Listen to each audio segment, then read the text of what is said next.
Hey everybody. I wanted to hop on here really quickly and give you guys an update. I know some of you have been following what's been going on here in Washington State. And as you get on, I'd love to hear where you're listening to me from. I wanted to kind of let you know what just happened. So last week, a week ago, a little more than a week ago, my daughter had her baby, and because, you guys heard me tell you this, because COVID-19, I missed the chance to be there for her birth. 2 days later, my mother-in-law has a heart attack, and we get her to the hospital, and we're denied the opportunity to see her, or listen to the doctors, or have any kind of contact with her at all.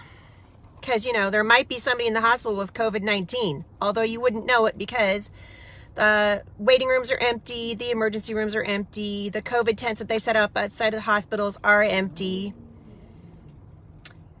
About 2-3 hours ago now, I guess, I discovered my mom is fighting an infection from the surgery. She had a heart attack.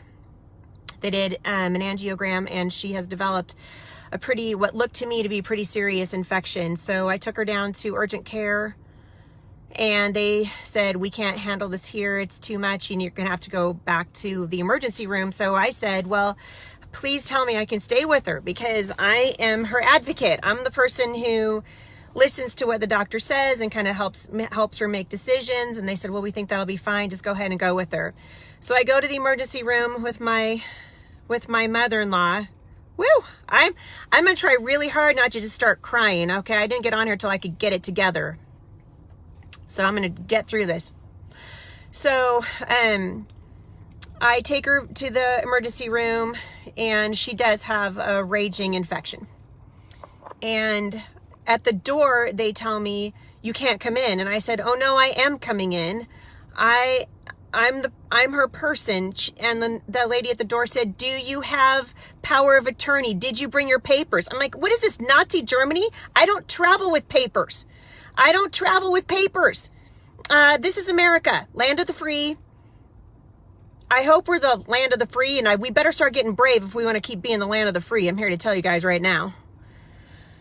So I go into the hospital with her, and they see us in triage, and they say, wow, yep, she needs to be admitted, and we have to ask you to leave. And so once again, I have been booted from the hospital, and once again, she's there by herself with nobody to help advocate for her or anything. And we really prayed over a good doctor this time. And I laid hands on my mother-in-law, and we cried, and we begged, and we said, please. And they said, no, there's a couple patients in the hospital with COVID-19. Well, okay, I'll stay away from them then. I promise. I won't go anywhere near them. Not good enough. So they kicked me out. So I'm sitting here in the parking lot. I've been in a parking lot, an abandoned parking lot in a mall, because the malls are closed.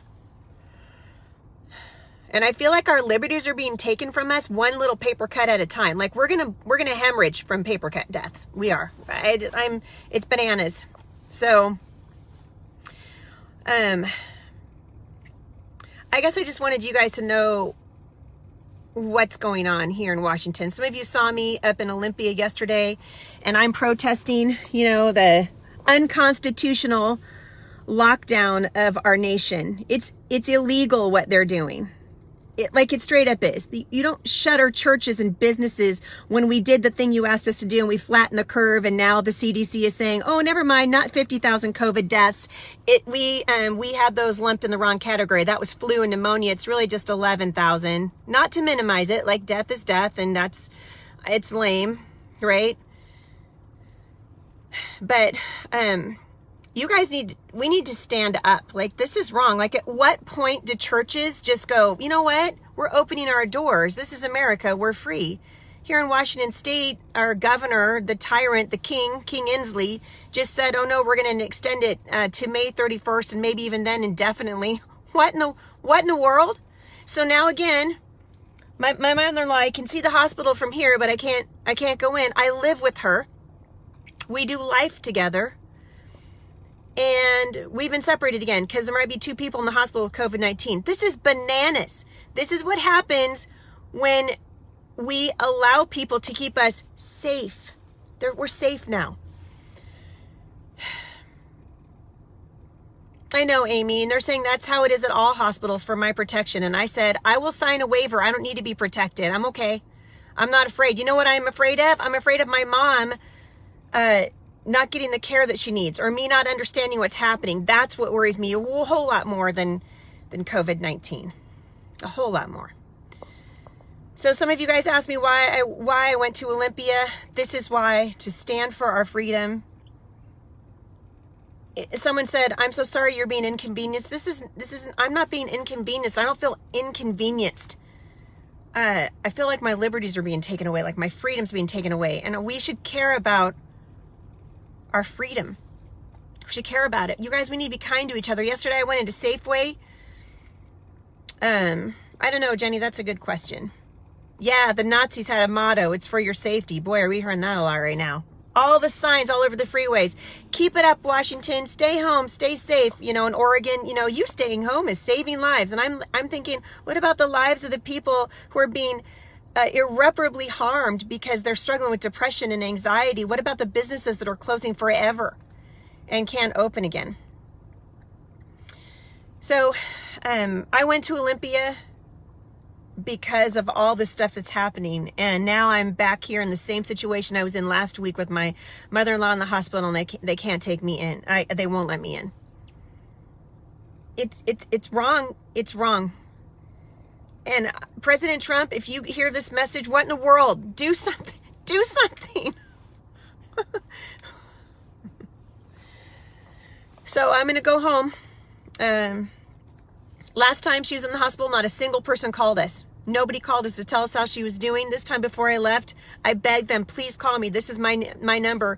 I'm going to wait in a parking lot. I'll be just outside the doors. I watched people being torn from their loved ones, crying because they can't be with them. This is backward.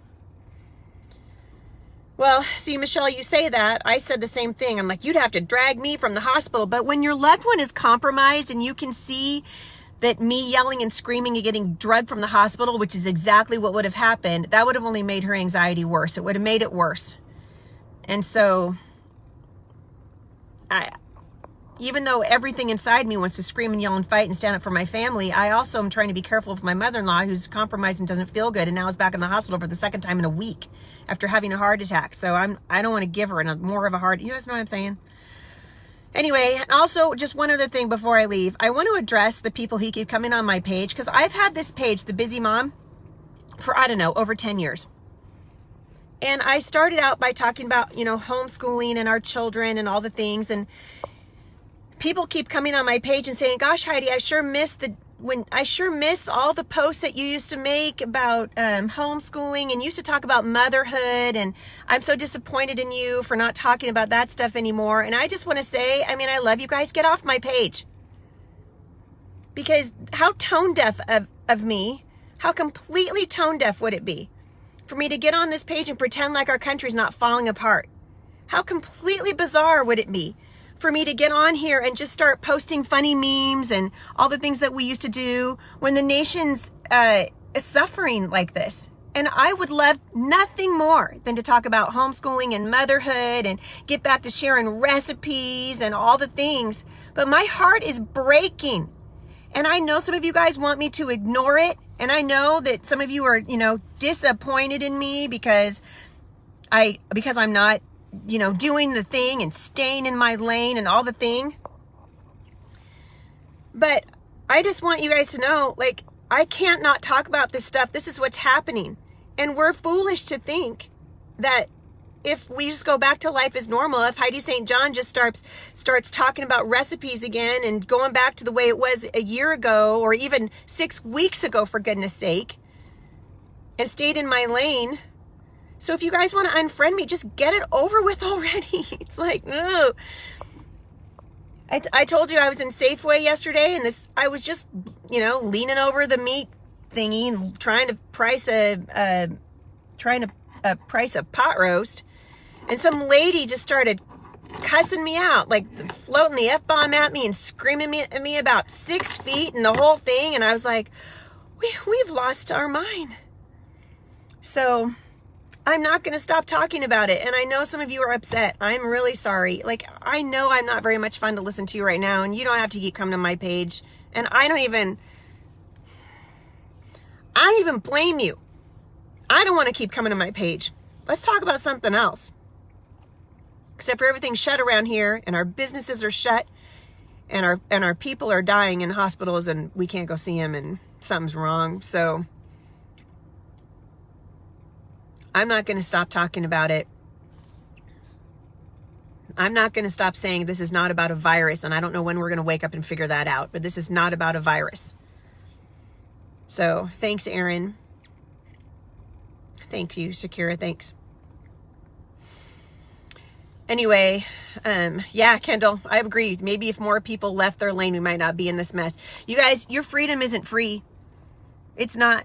I never thought I'd live to see a day when I would be denied the right to sit with my mother in the hospital.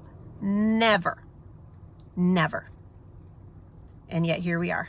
And I understand safety protocol and all the thing, but it's wrong. We're free. We're free. And people, I'm not, you know, I don't understand why more people aren't as upset as I am, but I will not stop talking about it, and I will not stop saying this is the thing, and I'm probably not going to go back to, you know, posting about recipes and Pinterest projects while I watch our freedoms be like taken away from us one little paper cut at a time. Actually, it's not even a paper cut anymore. They're just, it's a full out assault. Anyway, could you guys please pray for us? I just wanted to, this is so, you guys, look at this, man. Okay, so I travel and speak for a living, and I'm like, hey, let's do a Facebook Live in front of, 50,000 people with no makeup on. Woo, this is it. Haven't had my nails done in 100 years. Haven't had my hair done. This is it. This is the real deal right here. So I'm going to leave my mother-in-law now, and I'm going to go home. And can we please be kind out there? Can we please just be kind? Kind at the grocery store. You guys, if you have to wear a mask, I refuse unless they make me. They made me in the hospital, and I did it so I could be with my mom. But can I just say, it's really hard to see people smiling when you got a mask on. Everybody looks like a terrorist now, which I think is adding to the angst, frankly. So if you can do it, smile, for goodness sake. Try working on smiling with your eyes if you got to wear a mask. Because I think the anxiety that people are feeling, and I can tell you this is true in my own life, the anxiety level is like right here, and we got to start caring about that. We got to start standing up and caring about that. So that's all. I appreciate you guys listening. Contact your representatives. Start standing up. Start doing something. Stop tattling on your neighbors, for crying out loud. Can we stop that too? Whew. Wow. Anyway, pray for us. We really, we need prayer. So pray for our nation, you guys. I'm praying for our nation. We have no choice but to get through this. And with God's help, we will get through it. I'm not going to give up. And I'm also not going to stop talking. So please pray for my mom. Her name's Jerry. And she's back in the hospital again with an infection after her heart attack. And we're hoping that a night maybe away from us and lots of antibiotics, and we're hoping to get her home. So that's the plan. So love you guys. Keep standing up for your freedom. This is the United States, land of the free, because of the brave. And we need to pray for our nation. So thanks for listening. I'll get back on here another time, and I'll update you. All right. Love you guys. Stay safe. Be faithful. Talk to you later.